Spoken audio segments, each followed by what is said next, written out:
welcome to the Service Sales Academy Virtual Instructor-Led Training Program for Thursday, March 26th. I'm Greg Marchand, and with me is Phil Ciccio. Hi, how you doing? Awesome, Phil. How are you? I'm doing great. Thanks for having me. I appreciate it. Well, I appreciate you coming on air with us this evening. Give us some of your background so that we understand where you are and where you come from. Okay, well, when I was a young boy, I was living here in the United States, and my parents were from Sicily.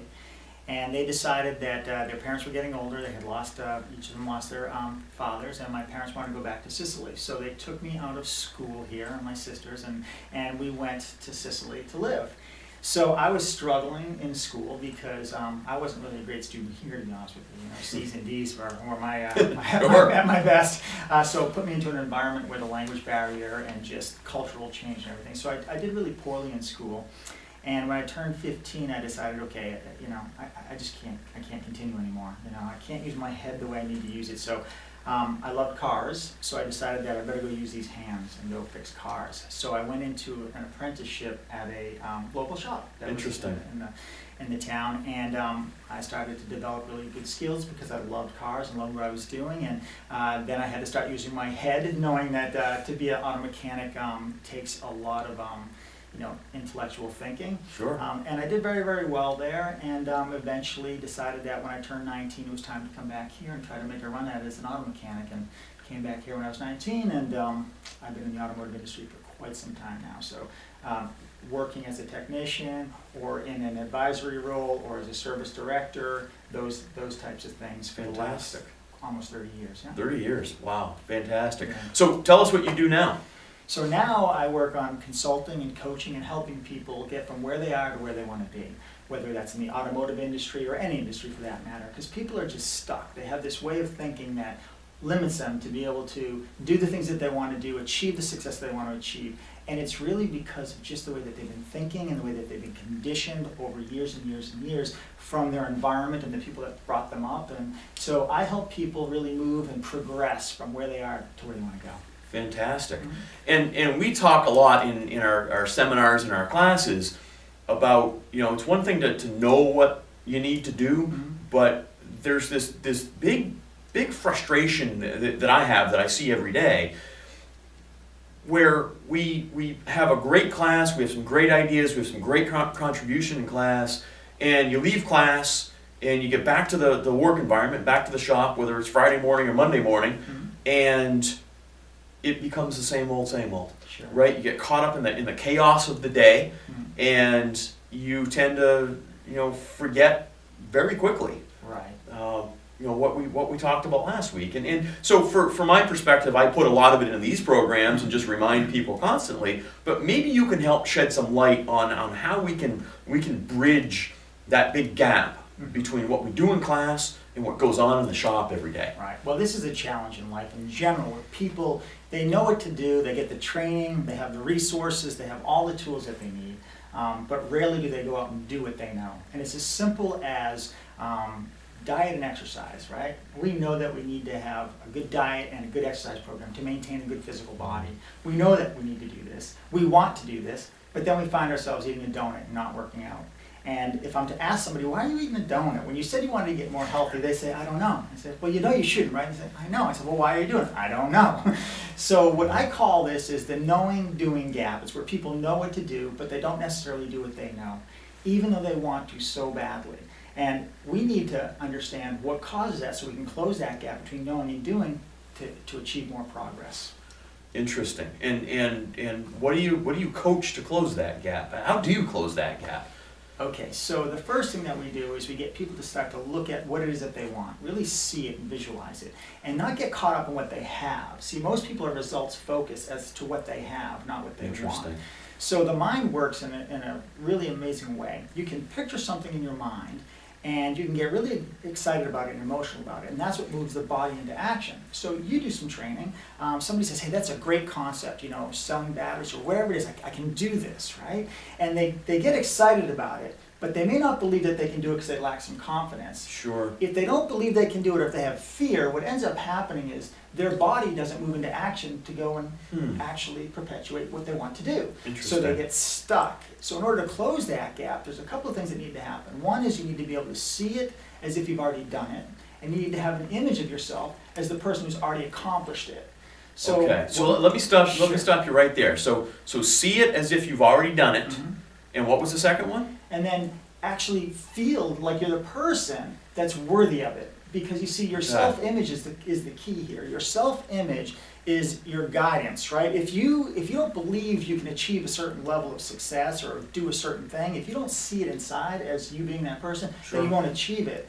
So you're limited by your self-image. In other words, you can't outperform the image that you hold of yourself. Sure. So we talk a lot in class about perception as it relates to sales and how important it is to create perception with the customer. And what I'm hearing you say right now is it's important to create perception with yourself as somebody who's already accomplished this goal, and maybe as important or more importantly, somebody who is worthy of accomplishing this Right. goal. Because you can't outperform the image that you hold of yourself. So here's what happens. Most people want the thing and then want to grow into the person to have the thing, right? You first have to grow into the person to have the thing in order to get the thing. So the Interesting. successful business, whatever it might be, you need to first become that person internally, see yourself as that person, grow into that person, and then those things will catch up to you. So how does somebody that's never thought like this become this? How do they create the perception of themselves? How do they see themselves there? You have any advice there? Well, there are two ways that, so what we call these are paradigms, where people are locked into a certain paradigm based on their upbringing or maybe their environment. So if you don't feel worthy of being successful in, in any endeavor, you'll never achieve that level of success. So there are two things that can change that. One can be a traumatic event. This is quick, boom, right? So let's just say you want to be healthy and you've been struggling your whole life to get healthy, and all of a sudden you have a heart attack, right?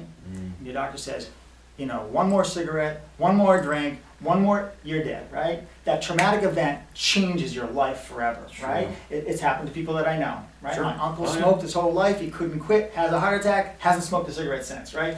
Traumatic event can alter a paradigm immediately. Well, in both positive and negative ways. Well, we can't determine when we're going to have a traumatic event in our life. So True. so the other way is called spaced repetition, where we start to study an idea over and over again, and then we rewrite the programming that we have. So I'll give you an example. When you're a young child before the age of 10, let's just say 7 to 10, and if you have young children, pay attention here because this could really help you with your children. When you have young children or you're a young child, you don't have a conscious faculty developed as of yet. In other words, you can't reason or think. That's why if you celebrate the holiday of Christmas and you're a young child, or you have a young child, you can say, hey, if you're really good, Santa Claus will come down the chimney and bring you presents. Well, as a young child without a conscious faculty developed, they don't say, how's he going to fit? Why doesn't he knock on the door? Why would he do that? How's he going to get on the roof, right? Reindeer flying. See, you don't reason and you don't think at that point, so you just take this in as fact, and it becomes your belief system. Okay. So think about all the things as a child that somebody said to you, impressed upon you, their beliefs about money, business, work, school, life, love, whatever it might Sure, be, health. sure. All of those became your beliefs. Now, they were your parents or your grandparents or your teachers' beliefs that got impressed upon you and became your beliefs. Now, some of this stuff is good, right? Some of the things that our parents believed are good, right? But a lot of it might be holding you back. So what you have here is that when you were a child, you had a clean hard drive, and someone was entering software into that hard drive. Some of it was good, some of it was virus code. The virus code is what holds people back. So the only way to alter the virus code is either a traumatic event or overwriting the code with new information. And that's what I've done my whole life. It's just rewrite the code by reading and studying new information that literally changed my life. Okay, so maybe you can give me some advice as well as our viewers. We've got to rewrite the code, and that I understand, and I think that's essentially what we try to do every day in class, Sure. right? So I'm putting the code out there and saying, here's the new code, here's the sales process, here's the customer buying process they go through, here's a new way of looking at revenue or marketing. But the code being put out there isn't enough, right?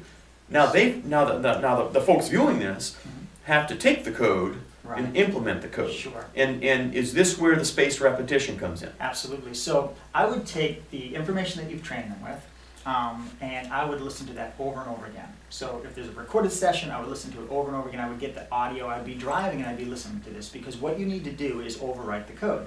So let's talk about selling. So a lot of times, in your business, one of the hardest things is selling. It takes confidence and it takes some level of skill, right? Of course. So it's difficult to do, and because it's difficult to do, we tend to not do it. We decide, well, we'll just let things happen and see what happens. Well, if you're understanding selling and you understand the process and somebody's teaching it to you, you should listen to it over and over and over again until it becomes something that will overwrite the code of I'm afraid to sell, right? Interesting. So when you teach, it can't be just a one-time learning process. They need to go back over and over again and listen to this, so they start to overwrite the negative code that says I can't with the code that says I can. And they have to start to see themselves as a person who's already accomplished Okay. the sale. Okay, so repetition is very important. The first law of learning is repetition. I mean, think about it. Sure. How'd you learn your name? 100 times over, your parents said your name. Yeah. How'd you learn the alphabet? 100 times over, you learn the alphabet. It's repetition. Interesting. As a matter of fact, if you were to Interesting. recite the alphabet, you probably have to sing it because somebody sang it to you, right? So we learn Good through point. repetition, right? How do Sure. you teach your dog? Over and over again. Sit, sit, sit. We're the same way. So Okay. we've been taught through spaced repetition by you're not worthy, money doesn't grow on trees, all these things that we heard when we were kids. You'll never be successful if you don't have a degree. You can't do that. All these things Sure. over and over again become our belief systems. So our parents are trying to help us, and certainly don't call your parents and say, hey, this guy I just watched Phil said that you ruined my life. It's not my fault if you do that, okay? And honestly, they just were programmed by their parents, and they were programmed by Sure. their parents. So it's generational that we become like our parents. I mean, you're probably just like your mother or your father. You probably do the same things. You probably keep your money in the same pocket your dad did. You probably do the same things that your parents did. Sure. And you don't even know why you do it, even though sometimes you say, I don't even like doing this, or I don't even believe that. Whether it's politics, religion, money, we somehow end up being trapped into somebody else's ideas because we were told over and over again through spaced repetition, this is how it is. So over and over again is what? What am I always saying in many of these training programs? Consistency. Absolutely. Consistency is the key to a lot of what we do, right? And whether we call it spaced repetition or whether we use some other term, that consistency is really, really important. Not just for you, but for your customers as well. Sure. And the more consistent that you can behave in the sales process, the more consistent your marketing is, it works, right? So this is the same thing that Phil is sharing with us right now, that you can use consistency to become better at whatever it is you may want to become. Absolutely. Really committing to something every week. Just one thing. When I'm working with people and trying to coach them to getting to where they want to go, if they're overwhelmed with too many things to do, they don't do anything, right? So Sure. the more things you have to do, the less you're going to do.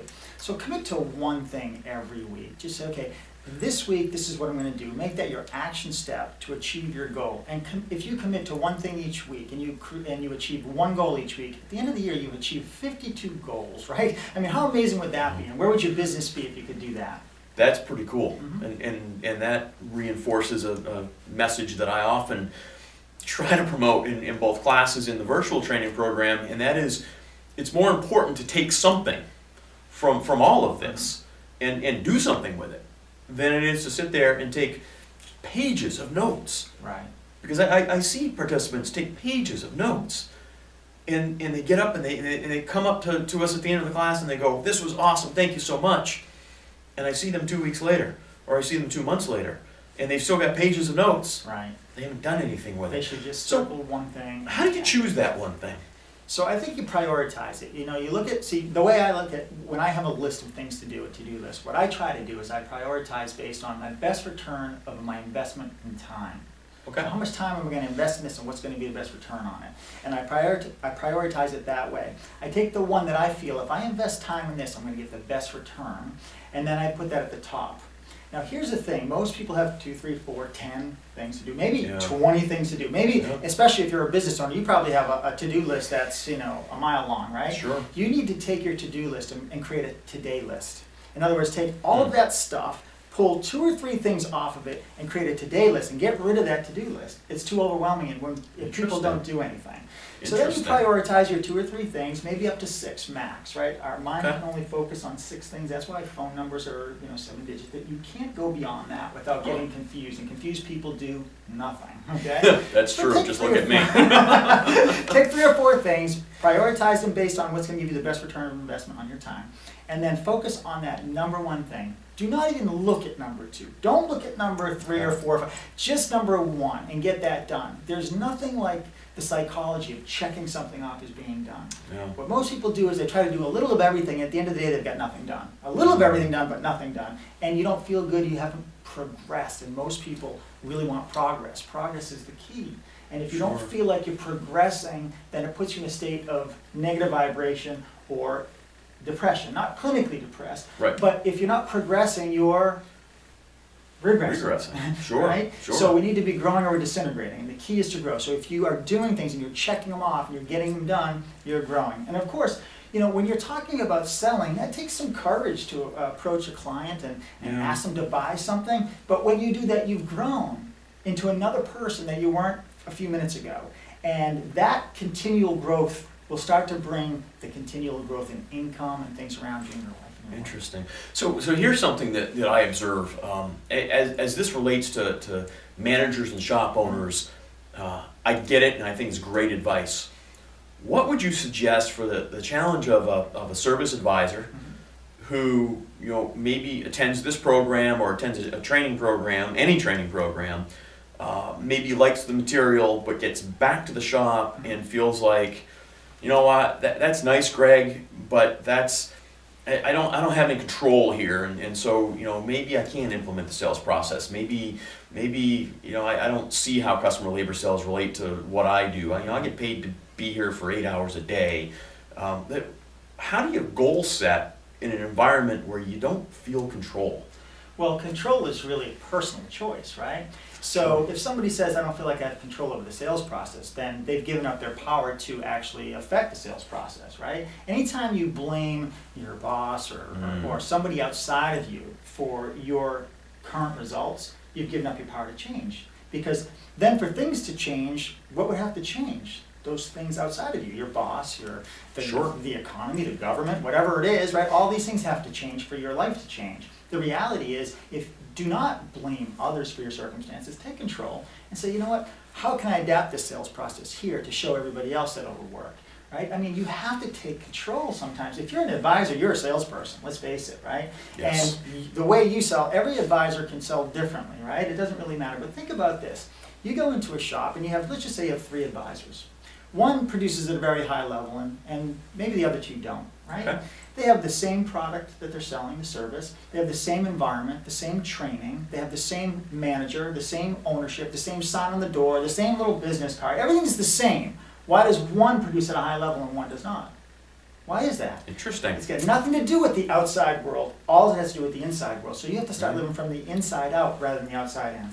Live from the inside out. I like that. That's interesting. So this, of course, would apply to groups as well as individuals. Sure. How might a manager, an owner, or an interested service advisor apply some of this to the work environment, to the work group? So first of all, when I go into an organization, the key is if they say, hey, morale's down, so sales are low, right? I need you to raise morale. Well, morale doesn't get raised, right? It trickles down from the top, Right. So if the leader hasn't understood these concepts of what we think about and what we envision is actually becomes our reality, and Okay. it's really hard to bring it into the organization. So we start at the top and we work with the leader, and the leader starts to understand that, okay, what I'm thinking about these people is going to be ultimately their outcome because my actions are in direct harmony with the way I think. So if I think all these people can't sell, then my body, which is just a puppet of my mind, right? It just acts based on what I'm thinking about. It acts in such a way, even if I try to hide it, that I don't believe in these people. And if I don't believe in these people, they feel that. They may not hear the words, but they feel it. Like if I'm talking to you and I'm not being honest, you may not hear it, but you feel it, okay? And you say, something's not right. So now the leader says, I don't believe in my people. The people don't believe in themselves, and therefore success is it's not. It's far away. possible. Right, exactly. Yeah. Now, when the leader starts to say, you know what, I see my people in a higher light, I see them as people that are capable, because I'm going to train them and give them the tools and all the things that they need to be successful, and I go out there really believing that, now they believe it. See, because people don't believe in themselves, but they need people to believe in them first. So sometimes, if you don't believe in yourself, you need somebody that you care about or somebody that you admire to believe in you before your belief system kicks in. When your belief system kicks in, now you're on a roll. Now you can do all the things that you wanted to do without the need for anybody else to believe in you. Do you suppose this applies to the service advisor-technician relationship? Absolutely, absolutely. See, an advisor, this is so important, an advisor has to have faith in their technician, right? But their technician has to believe in their advisor. And when there's some disconnect there, okay, the selling process will die right there. Yeah. So, you know, for me to be able to go to a client and say that you need X, Y, Z on your vehicle because a technician told me that, I have to know with 100% confidence that I can trust that technician. So there has to be that relationship, but the technician has to believe 100% that the advisor is going to go and share the information to the client that he said it needed. Now, people don't have to buy, but they do have to know. Right. And what happens with advisors I see a lot is that sometimes, and it depends on the environment, they're selling something that is far beyond what they could pay for. Okay? Have you heard this before, maybe? So think about this, they're selling something, it's $2,000, that's, you know, a lot of money to them. Sure. It's a lot of money to them, when they're expressing this sale to this customer, they're actually saying this is a lot of money. And that's the message they're sending through their vibration, the feeling the customer gets. And they scare the customer away, right? The other thing is that the technician has to know that the advisor is going to do everything he can or she can to go out and share the information that he's put on this repair order. Yeah. It doesn't mean that they have to buy it, but they should know it, right? Let Sure. them make the decision, don't make it for them. An advisor sometimes will say, it's $2,000, I'm like, all right, I can't pay for that, right? So they're like, hey, listen, you probably don't really need this right now, and you know, I know it sounds like a lot of money. Instead of saying, hey, we took a look at your car, the technician noticed that you need a transmission, it's gonna be $2,500, would you like us to get it done today, or do you want us to reschedule for another time? And you just, with confidence, share that because you believe in the technician, you believe in your product, you believe in your company, and you know that the customer needs it. Now, the customer can say no, but you have to put that out there. You're just giving with them the confidence. facts. You're Absolutely. just putting it out there. Right. So I have two questions now. One is, one observation about what you just said a second ago. You don't even have to be verbally saying to the customer, this is a lot of money. You can be showing the customer this is a lot of money with your body language. Absolutely, because the words are gonna probably be, hey, you need this, but they're gonna feel it. Yeah. You can feel it right now, right through the camera here, you can feel what we're feeling. Sure. I mean, it's so powerful, and people forget that part of the connection that we have. So we have a verbal communication skills, and we can move our body, but we also have this feeling that we get. It's an intuitive feeling. It's a vibration. It's expressed from our body, right? Yeah. And if it's negative, something's not right, and they say, hey, you know what? I'm gonna hold off, and then they go get a second opinion. You know it, you don't know how you know it. And this could be true on the phone as well, correct? Right, absolutely. So the first question I have then is, how do I as a service advisor figure out how to overcome that? How do I keep myself from doing that? So you need to really be connected to your manager, your technician, and believe in the process. If you Interesting. believe in the process, see, what you believe in comes so natural to you, right? Think about this. You have some strong belief that no one could ever tell you is impossible, or it's something that you would fight to the death to say, no, this is what I believe in. And when you share that message, people believe you, right? Sure. They believe you because you have such a belief in this, right? So if you don't believe in the process, you don't believe in management, you don't believe in the technician or the service or whatever they're trying to sell today, then you're gonna have a difficult time selling it. Interesting. And as managers, they've got to get their people on some sort of personal development program where they're helping them grow. Because honestly, if you're an owner of a company or you're a manager, if you want that company to grow or you want that business to grow, first the people have to grow. It's about the people. And most managers and leaders, and they're trying to push some product rather than build up their people. And if you build up your people, you build up your business. That's the key. So weekly commitments, goals, accountability, mentoring, measuring, monitoring, motivating, all these things are a huge part of growing a business and retaining happy happy customers and employees. Sure. Because if there's no motivation, listen, I have to tell you, if people want a pat on the back, okay, you've got to give people a pat on the back. I once heard a quote, I think it was Winston Churchill, he said, "Men will work really hard for money, but they'll die for a ribbon." See, people want to be appreciated. Sure. And in the automotive environment, there isn't a lot of appreciation going on, right? They're not doling out appreciation. That can be the truth. So we need to create a more positive environment where there's more appreciation, and I think if we do that, you're going to have much better results. Interesting. Now, I didn't pay him to say any of that, but I would like to point out that you've heard everything that he just said in other contexts throughout our entire program. This is the way humans work, right? Absolutely. So you answered my first question about how do we stop delivering that negative vibe, if I can call it that, and what I heard in your answer was you've got to believe so strongly in what you're doing and what you're selling Right. that vibe just isn't there. Sure. It's a positive vibe. Now, my second question I have relates to technicians and service advisors working together, and how do we improve that relationship? And I'm guessing I can hear your answer already, but as a service advisor, if I can't be put in a positive environment, say my management or my ownership, they don't have time to create all these warm and fuzzy things, or it's too warm and fuzzy for them, whatever it may be. How do I, as an interested individual, build a better relationship with my technicians, or vice versa? Maybe I'm a technician that needs a better relationship with the service advisor. Well, one thing that I've found in the environments that I've been in large automotive dealerships and small shops. Okay. And the way that I've seen people act, sometimes they're just individuals and sometimes it's a really great cohesive team. And what I've found is that where there's a cohesive team, it's because these people know about each other on a personal level. Interesting. So, going out after work and just going out and having a drink together, or grabbing a cup of coffee, or going out to dinner, sort of gives you that different feeling about a person. Sure. So rather than dismissing them, you start to understand who they are, or you care. Because we care about people that we socialize with, right? Right. So we tend to be more flexible. And we tend to be more understanding. So I think that trying to do stuff, and that's why a lot of companies do these retreats, and they do these, you go out and maybe go to F1 racing, and you do all these team building things.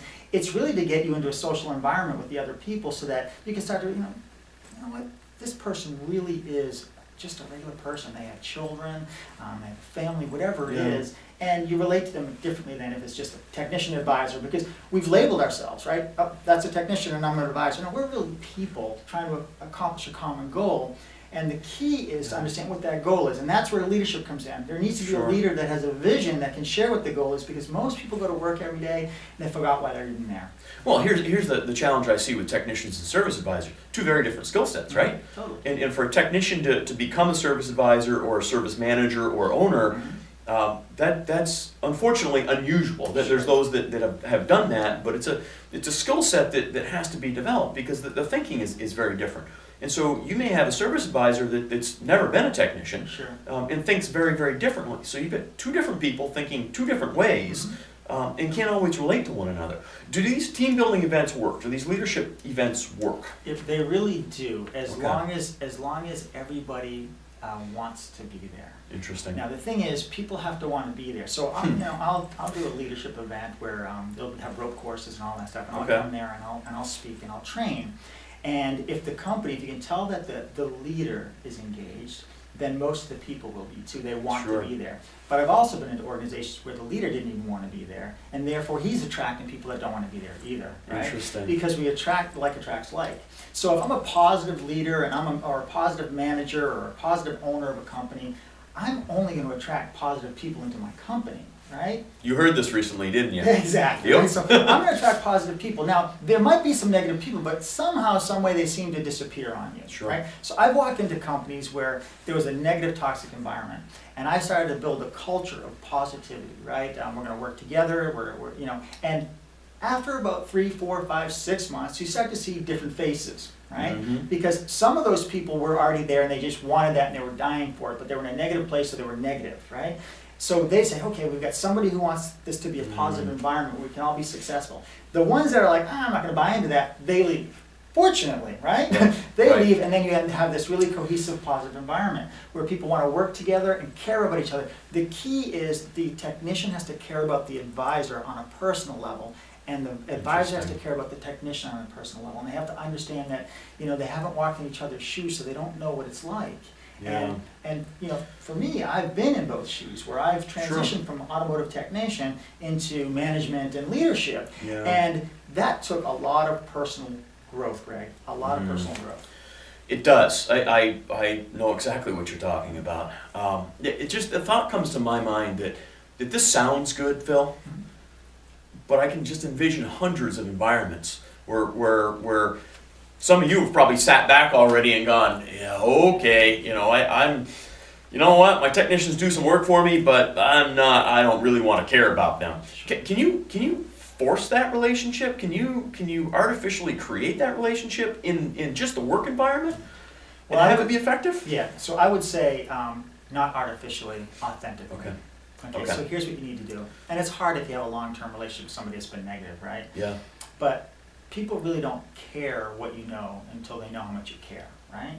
So what I would do is I would focus on the people that you might be struggling with and slowly try to find out a little bit about them, learn about them. Mhm. It's more you're better off listening than you are speaking, right?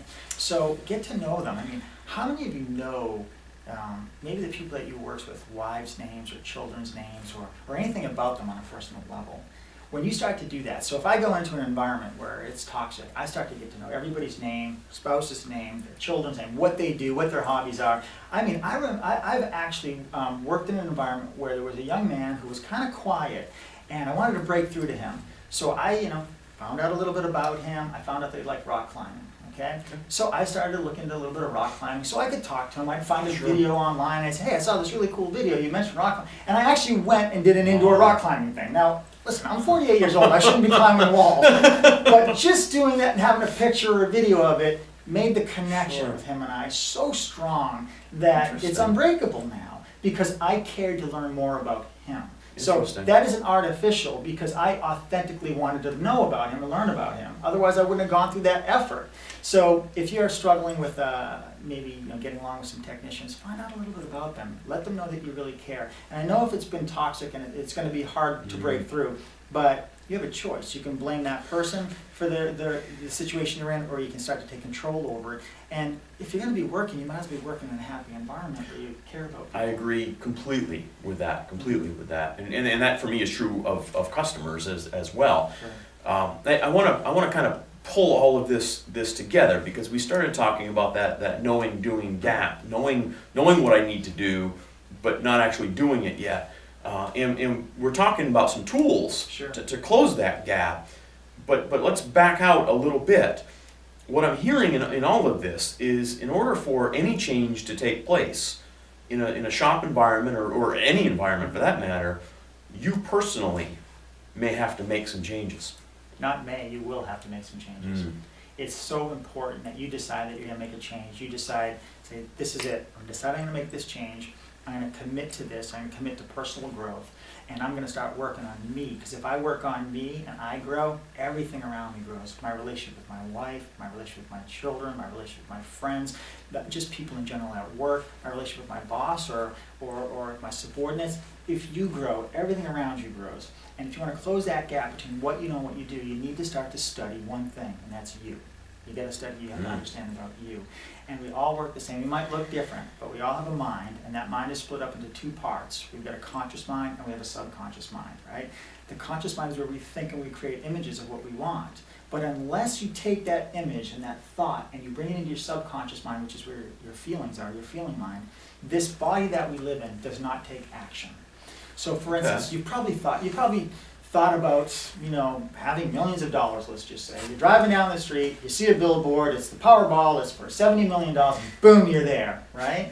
You're there for a moment, and you can feel it. It feels so good. You're almost, you're on your boat, right? And then you say, I haven't even played, so there's no way I can win, or that's never going to happen, and you start to doubt it, and all that feeling goes away. Instantly goes away, right? So you have to create thoughts that you can hold on to the point where you feel it, and then this body acts to go make it happen. Think about this. You've wanted something really bad in your life. I don't know, maybe a car or a home or a significant other. Sure. And once you got emotionally tied to that idea, no one could stop you. I mean, you're elbowing people out of the way to get it because your body cannot control itself because it's so emotionally tied to the image in the conscious mind.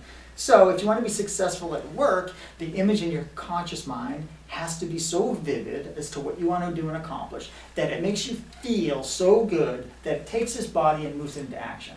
Because people move based on two things, pain or pleasure.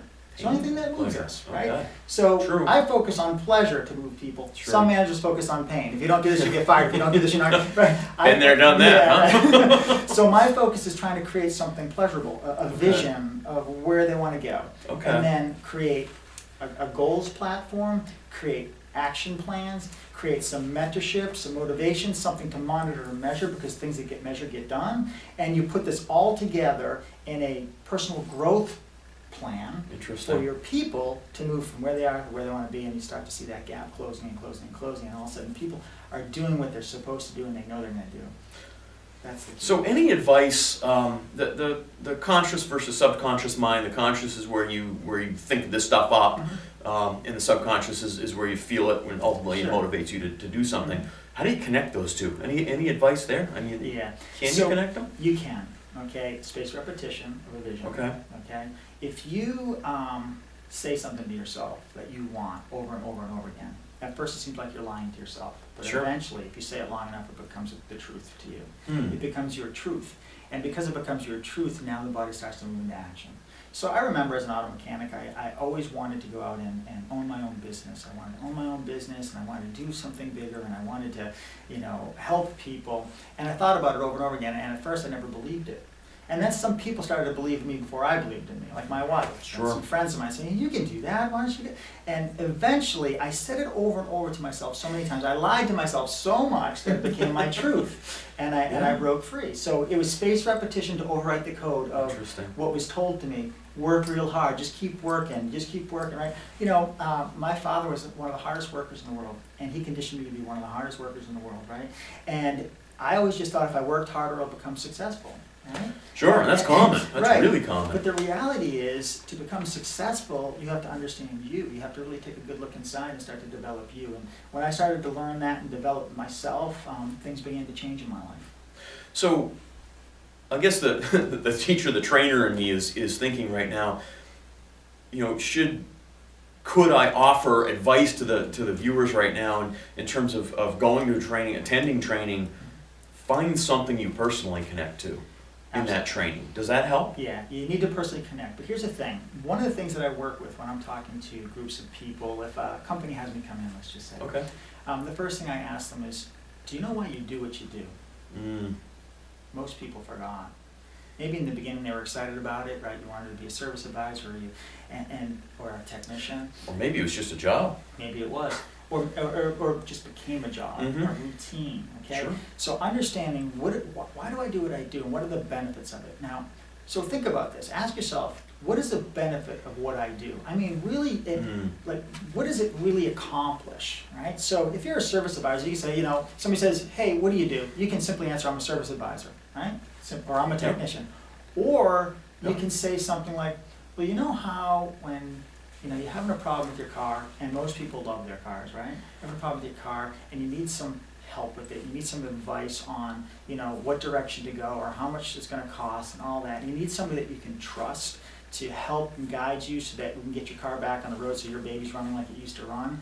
Well, that's me. That's what I do. I advise people on how to get to that point. So understanding that there's a bigger benefit to what I do. Even for a technician, I'm an automotive technician or I'm a mechanic, right? That's not the answer. So, you know how you bring your car into the shop and you hand over your keys to a service advisor and then you don't know what's going on after that? It's in the shop and you just hope Sure. it's going to come out and it's going to be better than it was when it went in. Mm-hmm.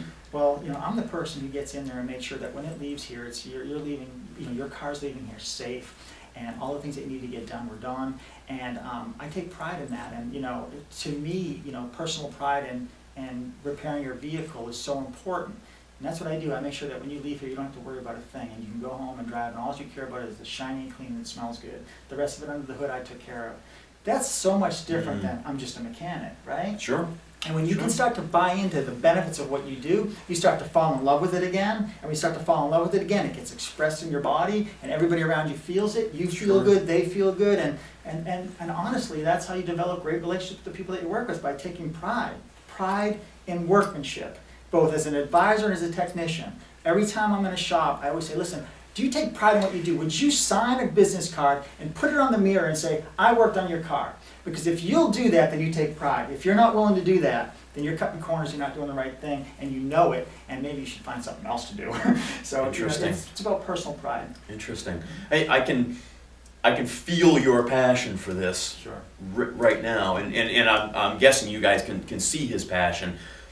Not to be negative, but I've got all these images flashing through my head right now of technicians and service advisors, thinking, you know what, that's awesome, and I'll buy into it for the next 2 days, and then at some point, some grumpy customer is going to show up, some grumpy technician is going to come yell at me, and I'm just going to forget all of this stuff. How do you remind yourself that this is where you need to be at? Well, the thing is that negative things that happen, whether it's grumpy people or grumpy technicians or whatever it is, the negative energy is so overpowering. Yeah. Okay? Yeah. So what happens is you'll have 10 customers come in today that absolutely loved everything you did for them. They loved it, they thank you, they shook your hand, they're grateful. You'll have Sure. that one customer that is gonna just rip into you for something that didn't go right. Blows it all up And on you you. think that that is your reality, right? The reality is that one customer is just 1/10 of what happened today. And you need to focus on the other 9/10 of what happened today and how I like that. pleasurable those were. So sometimes what I would do is, many times you'll get, maybe a nice letter, or if they do surveys, they write nice comments, those kinds of things. Sure. And when I'm feeling down about maybe my performance, I'll go back to those. I'd save those. So I have a file drawer on my desk, and it says thank yous. And anybody who's ever written me a thank you note, or I appreciate it. this, so I have Yeah. piles of them, right? So if I'm not feeling like I accomplished something that at a level that I wanted to today, I'll pull out a few of those and read them and say, these people, I did something good for them, that they would take the time to write me a note, and it puts me back into a positive that. vibration. I like that a lot. Yeah. You don't want to be in a negative vibration, I'm going to tell you, because when you're in a negative vibration, people don't want to be around you. Think about this. Mm. When you walk into a room, ask yourself this question: do I brighten the room when I walk in, or do I brighten it when I leave? Right? If you brighten the room when you leave, you're in a negative vibration, right? Think about it. You know these people. We all know negative people. Sure. We can go to the Sure. grocery store, and we're walking around with our cart, and we turn the corner, and we look down the aisle, and there's Mr. and Mrs. Negative down there. What do? You dodge them, Yeah, right? you hit the You're other trying way. to, yeah, Sure. you're trying to time the aisle so you don't go down the aisle while they're coming Sure. up, right? That's just horrible. That person's alone in the aisle. Now, if you see somebody that you love, that you know that's positive, that's always encouraging and trying to help and always sharing some sort of positive world, they love their family, they love America, they love their life, and you see them, what do? You run down there. You cannot wait to go say hello to them. Be that person that people are attracted to, not repelled by. Right? Because if you're negative, you're only going to be attracting negative people.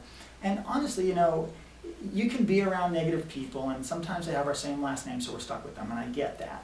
But you can do you have to try to work really hard on staying positive, even though you might be around negative people. Let's face it, you're going to work tomorrow, and there are going to be negative people there. This whole message that we're sending isn't going to change overnight, but if you change, then the things around you will change. Interesting. Do you, something you just said made me think of how many family businesses there are in the automotive industry. Sure. Do you have advice for families that are working together every day? Yeah, so that is a tough dynamic, right? Because Mhm. we're so comfortable with each other that we'll say the rudest, nastiest things to each other and think we're not hurting each other. Mm. But the reality is we are. And I think that if you are working with family, you have to remember that that person that you're saying those things to right now is being hurt deep scars. Even though they shrug it off because your father, brother, whatever it is, son, it does some emotional damage. And if you really care and love the people that you work with, you should never treat them like that. And I know it's hard because of the dynamic. However, it's your choice to treat people good or treat people bad, okay? You can say, well, it's his fault or it's her fault because they treat me this way. No, it's your fault because you do not have to buy into that. You can say, I'm going to go in today, and no matter what, I'm going to stay positive. I'm going to show this person that I care about them. And I know that there's going to be some negativity coming my way, but I'm not going to let that change my vibration. I'm going to stay in a good vibe, no matter what. And if I do that, see, if you do that, then the people around you just have to, like, people that are negative don't want to be around me. You know what I mean? It doesn't Right. feel right. So the beauty of staying positive is that eventually those negative people, they have to get to be positive. I mean, think about it. If I'm always positive around you, how can you be mean to me and negative to me? It's very difficult. So be careful how you're expressing yourself. You see somebody negative, try to find the good in them. There's good in everybody, right? I remember during the holidays. Sometimes right? you gotta dig. Yeah, you but- gotta dig. I'm telling you. So around the holidays, we have family over, and some of those people annoy us, right? Sure. Now, you can focus all morning before they come over about how annoying they are and all the things that annoy you about them. And when they come over, guess what you're going to see glaring at you? All those annoying things. Yeah. Or you can think about some of the things that are positive about them and things that you do like about them and the Mhm. reason why that they're part of your family. And then focus on those, because what you focus on grows, right? And then instead of seeing the annoying things, you're going to see those positive things. So, back to the family at work. I'm going into work and I'm working with my dad, and my dad's always yelling at me all day long, and he's telling me to do this and that. I'm going to say, you know what, I'm sick of hearing that, and I'm sick of him yelling at me, and that's all I'm going to see. Instead of saying, you know what, my dad has worked hard his whole life. He built this business. I'm eventually going to take it over. He's done some amazing things in his life, and I admire him for that. And that's what I'm going to go look for every day. And that changes your vibration, right? Just like that. Don't you just feel Sure. different just thinking about that? Yeah. And now you express yourself to your father in that Yeah. way, and because you express in that way, he has to express more kindness to you. I was taught years ago that you will find whatever it is you look for, Absolutely will. positive or negative. Absolutely. So Um, it's your choice. So you can be negative or positive. That's your choice, right? But Yeah. honestly, being negative isn't really going to get you anywhere. And maybe you say positive won't get me anywhere either, but it's going to be a lot better than being negative. I'd rather be positive and not getting anywhere than negative and not getting Sure, anywhere, right? sure. That's true. Tough to remember some Right, days, yeah, but, exactly. but very, very true. So, Phil, if we were to sum up this whole conversation, oftentimes in the training, especially the virtual training, I try to focus on how this material benefits the individual and or benefits the shop, and I try to provide action items that somebody will grab a hold of and Sure. go do something with. So just tell us what the benefit of this whole conversation is to the audience, the viewers. Well, I think that the main thing is with your training that, and I hope you've understood this now, you have to repeat this over and over again. So Mhm. don't just watch the training and be done with it. Rewatch it, right? You've got it. I would get the audio recording. I would distribute an audio recording, Yeah, right? So that they interesting. can play it on the way to work, on the way home. So you have some drive time university. So now he just gave me an action item. Did you right, hear that? Exactly. I know. Go ahead and chuckle. Sure. And then the other thing that I would make sure that I do is that I would take one, so you have a goal for the week. Let's just say, you have this goal to, sell X amount of this service. And pick one or two action items that will get you to where you need to go. And focus on just doing those, just for 1 week. Just do one thing all week towards that goal and accomplish that goal by the end of the week. And then repeat that same process the next week with something else. And continue to just focus on one thing at a time. Don't get so overwhelmed. We're going to do this, we're going to do that, we're going to do this. Just focus on, first of all, one action item towards one goal every week.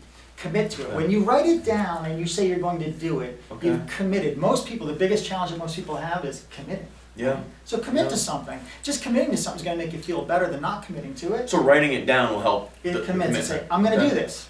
Okay. Don't just think about it, I'm going to do this. Because when you write it down, you've made a commitment to yourself. Okay. And if you can keep that commitment to yourself, then other people will keep commitments to you. Interesting. Interesting.